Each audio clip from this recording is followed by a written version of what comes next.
Okay, the Cloud Rider 2.0 drone. We want to connect the battery, turn on so it's on blinking, put the remote on.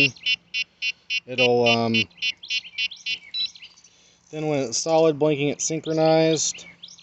Then in order to activate it, you push these two control sticks away from each other downward. Now it's activated.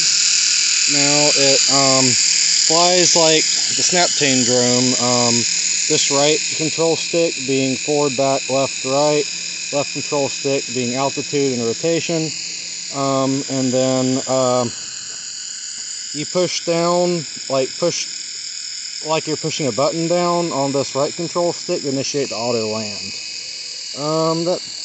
That's mainly what you need to know about this one. So here, let me hand the phone to my wife to record it.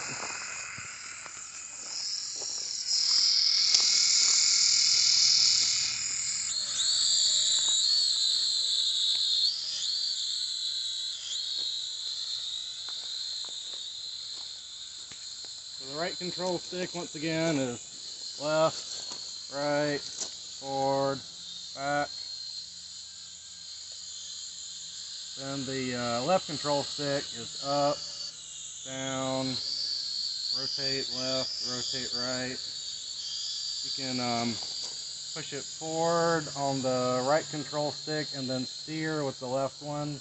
We're doing some really cool little stunts there. Like little like infinity sign. Very highly maneuverable. It's a good flying drone. I like the Snaptane S5C better, but they're very, very maneuverable.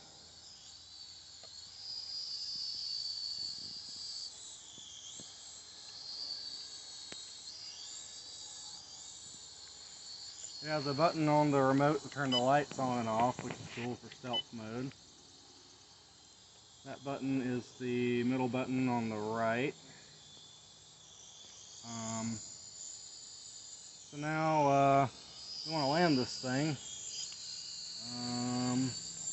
We're going to do that is push down on this one right here.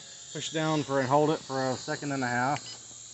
And then it will initiate the auto land procedure. And that is it.